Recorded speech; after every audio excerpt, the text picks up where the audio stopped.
से सुनो। तो वृंदावन विषय में हम चर्चा तो कर रहे हैं, लेकिन वृंदावन को यदि जानना है तो पहले श्याम सुंदर और श्री किशोरी जी के स्वच्छंद रूप को समझो। आज लोग यही नहीं जानते कि श्री राधा रानी कौन है, श्याम सुंदर कौन है, उन दोनों का भाव ही नहीं समझते लोग। और अधिकतर लोगों का प्रश्न होता है कि ठाकुर जी ने विवाद रुक्मणी जी से किया, 16,108 पटरानियां ठाकुर जी की थी, तो एक ब्याह और कर लेते राधा रानी से। जब इतने कर ही रहे थे तो एक और कर लेते, क्या दुविधा आ रही थी ठाकुर जी को? जब प्रेम ही किया, सब जगह इतना नाम ठाकुर जी का श्री किशोरी जी के साथ में है, ब्याह भी कर लेते। तो मैं अपनी कथा में इस बात का स्पष्टीकरण करके चलता हूं कि बंधुओं, किशोरी जी ब्याह सदैव अपने से विलग जो हो उससे किया जाता है। किशोरी जी ठाकुर जी से विलग नहीं है। श्यामा जी कौन है?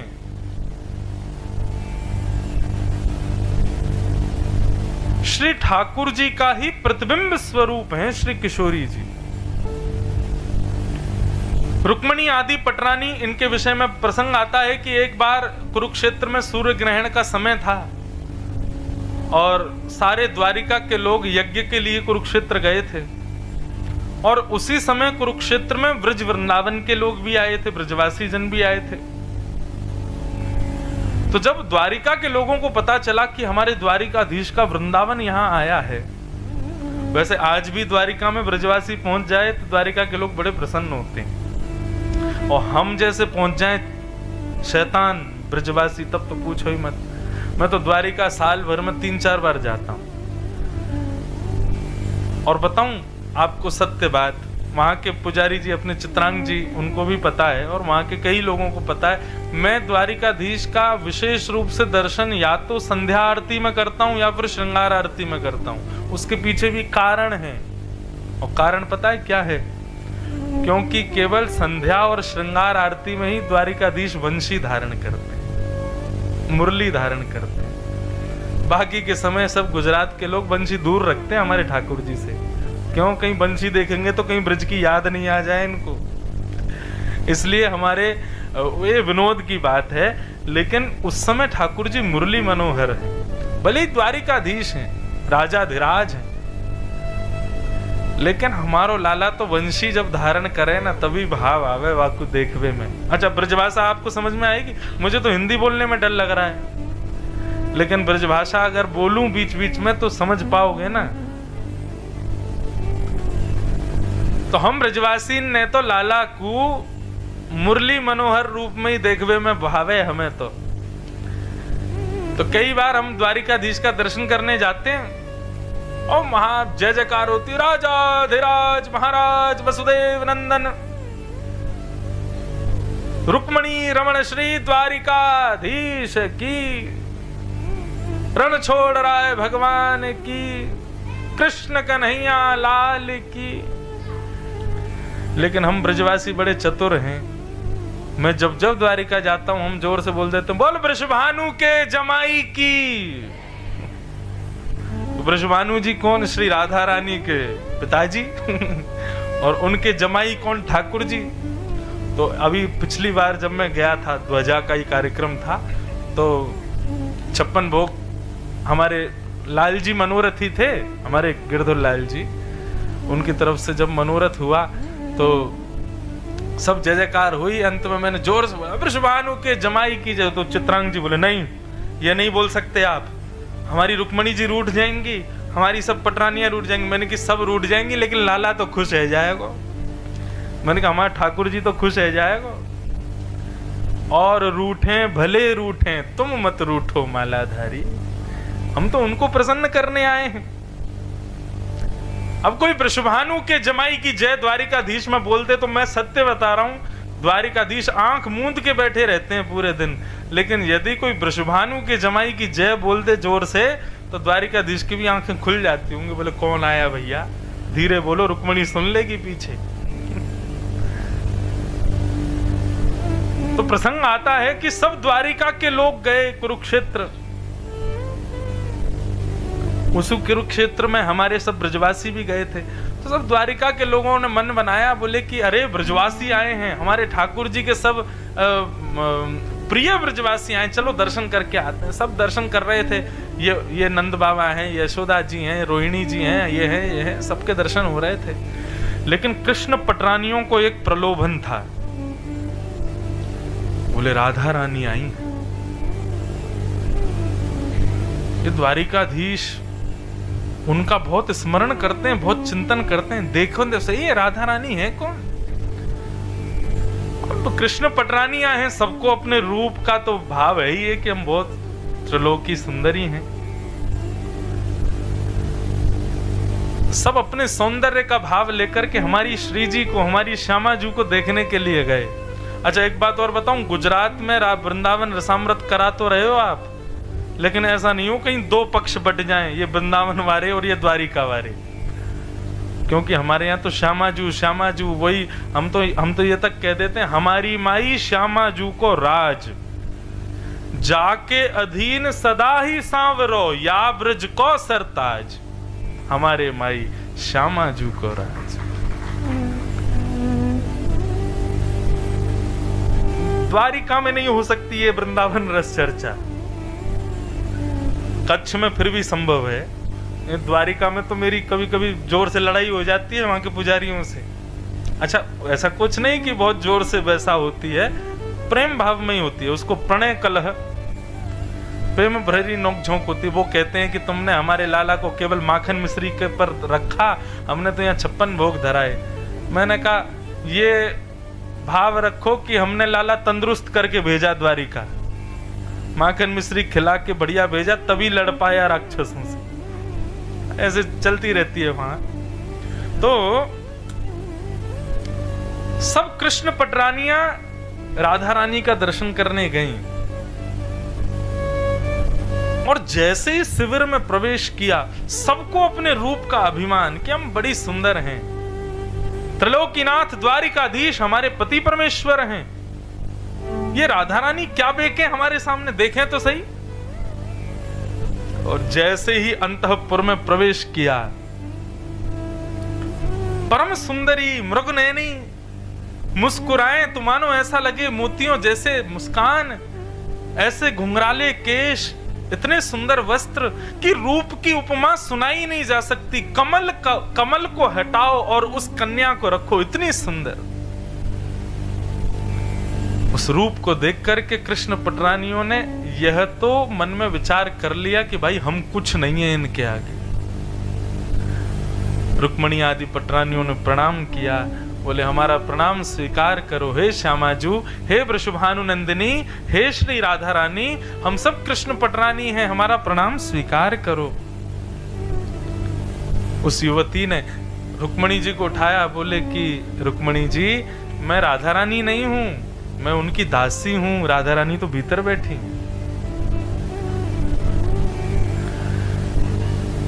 रुक्मणी जी बोली सुनो, तुम लोगों में सामर्थ्य हो तो भीतर चलना, नहीं तो आधे यहीं से ही लौट जाओ। दासी को देख करके हमको मूर्छा हो रही है, भीतर जा पाएंगी हम? कहने का अभिप्राय यहाँ पर सौंदर्य के नापतोल का नहीं है, अभिमान शून्य जब तक नहीं होगे तब तक किशोरी जी को नहीं देख सकते। हमारे वृंदावन में श्याम सुंदर दिखते हैं, लेकिन किशोरी जी का दर्शन नहीं है, क्योंकि अभिमान युक्त होकर के हम जाते हैं। और यदि आप अभिमान विहीन होकर के चले गए ना, तो आपको वंशी पकड़े भी शायद ऐसा लगे किशोरी जी खड़ी हैं। श्याम सुंदर में श्यामा जी का दर्शन हो जाए।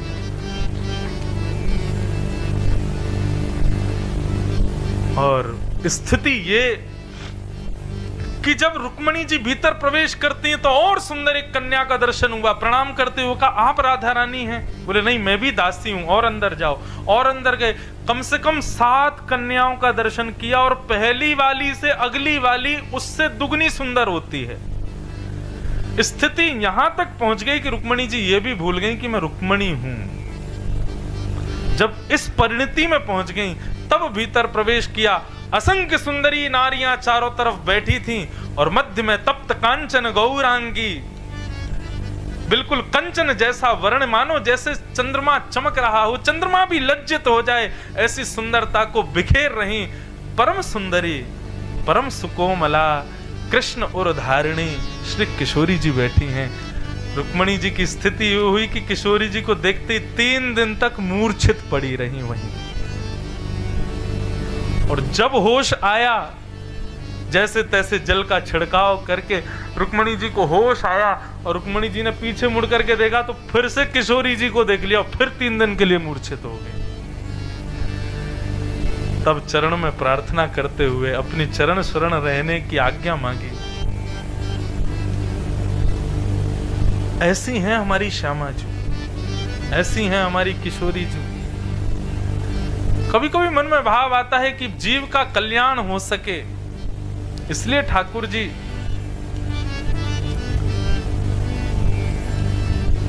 ब्रज से अकेले ही आए, किशोरी जी को वहीं छोड़ के आए कि आपके रूप का, आपके भाव का, आपकी भक्ति में सबका प्रवेश नहीं हो पाएगा। जो रस चंचरीक है, जिसको रस मिला है, जो रस में ओतप्रोत है, वही श्री जी को पहचान सकता है। रुक्मणी जी से किसी ने पूछा, जब रुक्मणी जी बाहर आई तो जो अंदर नहीं जा पाए तो उन्होंने पूछा कि राधा रानी कैसी दिखती हैं। रुक्मणी जी बोली वर्णन का विषय नहीं है, लेकिन फिर भी तुम बहुत पीछे पड़ रहे हो कि राधा रानी का रूप बताओ, तो मैं केवल इतना कह सकती हूँ कि पूरे दिन के थके हारे श्याम सुंदर जब शाम को अपने शयन शैया पर लेटते हैं, अपना श्रृंगार उतार करके थके हारे श्याम सुंदर जब पौड़ जाते हैं, अपने घुंघराले केशों को खोल देते हैं, पीतांबरी थोड़ी उधरी सी होती है, धोती थोड़ी उधरी सी रहती है, मुखमंडल पर एक थकान के कारण निद्रा प्रकट हो जाती है, उस समय के श्याम सुंदर का वर्ण यदि गौर वर्ण कर दिया जाए तो लगेगा कि मानो श्री जी लेटी हुई। ऐसी हैं हमारी श्यामा जी। तो भैया ये श्री जी और वृंदावन का चर्चा का जो विषय है ना, इसको केवल सुन भर लो, बाकी इसमें ज्यादा बुद्धि मत लगाना। ये बुद्धि का विषय ही नहीं है, इसमें ज्यादा ज्ञान का प्रवेश मत करवाना, ये उसका विषय ही नहीं है। कल महाराज जी मेरे को बोल रहे थे, तो बोले कि महाराज जी वेदांती आएंगे, वो भी आएंगे और आदि आदि सब आप मुझे तो बता रहे थे सब आएंगे। मैंने कहा महाराज वृंदावन में तो केवल रस चंचरीकों का प्रवेश है, वृंदावन में बुद्धि लगानी ही नहीं है, बुद्धि का विषय ही नहीं है। तो बस सुनिएगा, मैं बहुत रोक रोक करके विषय आगे बढ़ाऊंगा, क्योंकि वृंदावन का रस सामान्य साधारण नहीं है। इसलिए आप लोग अधिकारी बन के केवल भाव से प्रवेश कर जाना, बुद्धि मत लगाना उसमें कि ये क्या हो गया, ये क्यों हो गया, ये कैसे संभव है। वृंदावन है तो सब संभव है, और वृंदावन में सब संभव है। ऐसा वृंदावन महाराज जी जब बोल रहे थे तो आपने भागवत का एक श्लोक बोला है, वृंदावनम संप्रविश्य सर्वकाल सुखावहम गोप गोपी गवां सेव्यम पुण्याद्रि तृणवीरुधम। श्रीमद् भागवत में ये बात कहीं नहीं है जो वृंदावन के लिए है। ठाकुर जी गोकुल में भी रहे, ठाकुर जी मथुरा भी गए, ठाकुर जी द्वारिका भी गए, ठाकुर जी हस्तिनापुर भी गए, लेकिन जब वृंदावन जाते हैं तब श्री शुक्राचार्य जी क्या कहते हैं कि वृंदावनम संप्रविश्य सर्वकाल सुखावहम। आहा, ये बात ही प्रमाण दे देती है कि वृंदावन कैसा है। बोले ज्यों ज्यों श्याम सुंदर वृंदावन में चरण रख रहे हैं पहली बार, त्यों त्यों श्याम सुंदर के रोए खड़े हो रहे हैं, त्यों त्यों श्याम सुंदर आनंदित हो रहे हैं, त्यों त्यों श्याम सुंदर के नेत्र जल से भर रहे हैं। एक ऐसी स्थिति होती है, कई बार प्रेमी जन कहते हैं कि मैं ब्याह इसी से करूंगा। क्यों? ये चाहे मुझे मारे, चाहे मुझे बिल्कुल पूछे ना, चाहे मेरे साथ बुरे से बुरा करे, लेकिन मैं इसी के साथ ही रहूंगा। ठीक यही स्थिति ठाकुर जी की वृंदावन के प्रति है कि वृंदावन में चाहे हमको भोजन नहीं मिले, वृंदावन में चाहे हमको आरती ना मिले, वृंदावन में चाहे हमको दर्शनार्थी ना मिले, लेकिन हम रहेंगे वृंदावन में। ये बात और किसी स्थान के लिए है ही नहीं। वहां जगत नियंता जगदाधार त्रिलोकीनाथ जो वैकुंठ में निवास करते हैं, वो वैकुंठ, जिस वैकुंठ की सराहना वेद भी करते हैं, जिस वैकुंठ की उपमा का वर्णन देवादिदेव महादेव तक करते करते हार जाते हैं। वो वैकुंठपति जब वृंदावन में प्रवेश करते हैं तब शुकाचार्य जी कहते हैं वो वैकुंठनाथ को इतना सुख वैकुंठ में भी नहीं मिलता जितना सुख वृंदावनम संप्रविश्य, वृंदावन प्रवेश करने में उनको जितना सुख मिल रहा है। क्यों?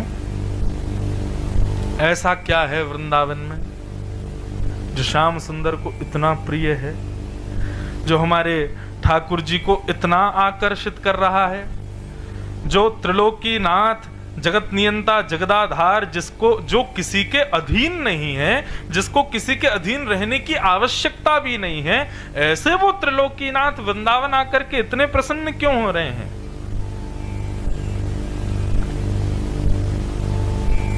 भागवत में भगवान के विराट रूप का वर्णन, गीता में भगवान के विराट रूप का वर्णन जब किया जाता है तब वहां पर तो बताया जाता है कि सारा विश्व भगवान के उदर में विद्यमान है, सब कुछ भगवान के दृष्टिगोचर होता है, सब कुछ भगवान का ही है। तो ये वृंदावन इतना सुख क्यों दे रहा है ठाकुर जी को? तब हमारे वृंदावन के रसिकाचार्यों ने बताया कि वृंदावन इतना सुख श्याम सुंदर को क्यों दे रहा है।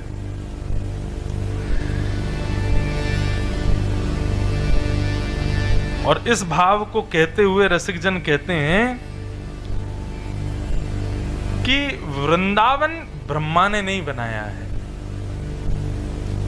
वृंदावन का निर्माण ब्रह्म के द्वारा नहीं हुआ है, ब्रह्मा के द्वारा नहीं हुआ है। श्रीधाम वृंदावन का निर्माण स्वयं श्री जी ने किया है, स्वयं हमारी किशोरी जी ने किया है। कैसे? गोलोक धाम में श्री जी विराजती हैं और श्री जी वहां पर अपने ही निर्मित वन में रहती हैं, उससे बाहर कहीं नहीं जाती। ठाकुर जी सब क्रिया देखते हैं, सृष्टि के सृजन पालन संहार में भी थोड़ा बहुत ध्यान देते हैं। 33 कोटि देवता भी आते हैं, ठाकुर जी उनसे मिलते हैं, लेकिन श्री जी अपने निर्मित वन में ही रहती हैं, जहां पर श्री जी स्वयं एक एक पौधा अपने हाथ से लगाती हैं, एक एक वृक्ष के पत्ते को अपने हाथ से सुकोमल बनाती हैं, एक एक पुष्प, एक एक गली, एक एक चौबारा, यहां तक कि श्रीधाम वृंदावन का एक एक कण धूल का वह भी किशोरी जी ने नियोजित किया है। लेकिन जब ठाकुर जी वृंदावन पधार रहे थे, पृथ्वी पर पधार रहे थे कृष्ण अवतार के लिए, तो श्याम सुंदर नित्य विहार करते हैं। गोलोक धाम में नित्य उनकी लीला चलती रहती है। वैकुंठ में वो परब्रह्म परमात्मा हैं, लेकिन गोलोक धाम में ठाकुर जी अपने नित्य लीला में रहते हैं, व्यवस्थित रहते हैं। जैसे कि हम दफ्तर में सर होते हैं, हम दफ्तर में बॉस होते हैं, लेकिन अपने घर पर अपनी पत्नी के पति हैं, बच्चों के पिता हैं, भाइयों के भाई हैं, बहनों के भाई हैं, माता पिता के पुत्र हैं। ऐसे ही ठाकुर जी का दफ्तर है वैकुंठ और निज स्थान है गोलोक धाम। तो ठाकुर जी की नित्य लीला गोलोक धाम में चलती रहती है। लेकिन जब ठाकुर जी के पास प्रस्ताव आया कि भाई अवतार धारण करना पड़ेगा, तो भगवान बोले अब कृष्णावतार धारण करेंगे। तब श्री जी से जाकर के ठाकुर जी ने कहा क्यों ना आप और हम दोनों चलें, और ज्ञान वैराग्य भक्ति सबका तो स्थापन होता ही है, इस बार निष्काम प्रेम की स्थापना करके आएंगे, आप चलो संग में। श्री जी बोली हम नहीं जाएंगे। क्यों? यत्र वृंदावनम नास्ति यत्र नो यमुना नदी यत्र गोवर्धनम नास्ति। जहां पर ये तीनों नहीं है, वृंदावन नहीं है, यमुना जी नहीं है और श्री गोवर्धन नहीं है, वहां पर मैं नहीं जाती। मेरा मन इन तीनों से ही लगता है, क्योंकि इन तीनों का निर्माण मैंने ही किया है, अपने सुख के लिए किया है। तब ठाकुर जी ने किशोरी जी के भाव को स्वीकार करते हुए किशोरी जी के निर्मित गोवर्धन, यमुना और श्री वृंदावन को पृथ्वी पर व्यवस्थित किया। और उसी वृंदावन में जब श्याम सुंदर प्रवेश करते हैं तो बड़े प्रसन्न होते हैं। क्यों? क्योंकि वृंदावन का निर्माण ब्रह्मा ने नहीं किया है, वृंदावन का निर्माण स्वयं श्री जी ने किया है। वृंदावन का एक एक वृक्ष, एक एक गली, एक एक चौबारा, एक एक पत्ता सब हमारी श्यामाजू के द्वारा निर्मित है। उस वृंदावन में ठाकुर जी जाकर के परम सुख को प्राप्त करते हैं। अब देखो ठाकुर जी तो पहुंच गए, अब बात आती है हम लोगों की, वृंदावन हमें कैसे प्राप्त हो। तो 4 बातें शास्त्रों में मुख्य रूप से कही गई, नाम, रूप, लीला और धाम। सबसे पहला, वृंदावन यदि प्राप्त करना है तो नाम आश्रित हो जाइए, नाम का आश्रय लीजिए। नाम का आश्रय लेने से धाम की प्राप्ति होगी। जब तक आप नाम आश्रित नहीं होंगे, माफ कीजिए, आपके तन को भले ही धाम मिल जाए, लेकिन मन को धाम नाम ही दिलवाएगा। बहुत ध्यान से सुनिएगा इस बात को। सबसे पहले नाम का आश्रय लीजिए। हमारे वृंदावन में परम धन राधा नाम आधार, हमारे यहां परम धन क्या है? श्री राधा रानी का नाम। अब जब चर्चा ही वृंदावन की है तो वृंदावन श्री जी और श्याम यही चलते रहेंगे। तो वृंदावन यदि प्राप्त करना है, मतलब धाम यदि चाहिए, तो नाम का आश्रय लो। श्री राधा श्री राधा श्री राधा श्री राधा श्री राधा श्री राधा, बस नित्य इसी को गाते रहो। मुझे श्लोक स्मरण नहीं है, मैं आज रात्रि गुरु जी से पूछ के कल सुनाऊंगा, महाराज जी भी बैठे हैं। एक जगह का कहीं का श्लोक है कि जैसे ही व्यक्ति राधा बोलता है तो ऐसा कहते हैं कि रा बोलते ही ठाकुर जी का वैकुंठ में सिंहासन हिलने लग जाता है। कहीं धातु नहीं बोल रहा है? क्यों? क्योंकि राधा बोलेगा तो राधा सुनने के लिए ठाकुर जी सन्मुख प्रकट हो ही जाते हैं। दिखते नहीं है लेकिन आते जरूर हैं। अभी मैंने 4 बार राधा बोला तो 4 बार वैकुंठ से अप डाउन हो गए होंगे ठाकुर जी। तो जब हम राधा शब्द, वो पूरा श्लोक है, मैं कल सुनाऊंगा उसको, रा शब्द का उच्चारण करते ठाकुर जी 100 काम छोड़, करोड़ काम छोड़ के भागते हैं। क्यों? क्योंकि धा सुनते ही ठाकुर जी मंत्र मुग्ध हो जाते हैं, इतना प्रिय है। तो श्री राधा श्री राधा श्री राधा, इस नाम का आश्रय ले लो। नाम क्या करता है बंधुओं? नाम औषधि है। क्या है? औषधि। औषधि यानी कि दवाई, मेडिसिन। इसका जितना सेवन करोगे। अच्छा एक और बात, अब देखो यहां पे भी बात कहने की, नाम बोला नहीं जाता, नाम पिया जाता है। उसकी क्रिया बोलने की है, लेकिन नाम का सेवन किया जाए। श्री राधा बोल मुख रहा है, लेकिन अंदर ऐसी अनुभूति होती है कि श्री राधा भीतर प्रवेश कर रहा है। श्री राधा श्री राधा श्री राधा श्री राधा राधा। इस औषधि का पान करने से क्या होता है? व्यक्ति के हृदय में, बुद्धि में, मन में जितने विकार हैं, जितने दोष हैं, उन सबको राधा नाम औषधि के मात्र जाकर के चिकित्सा करता है।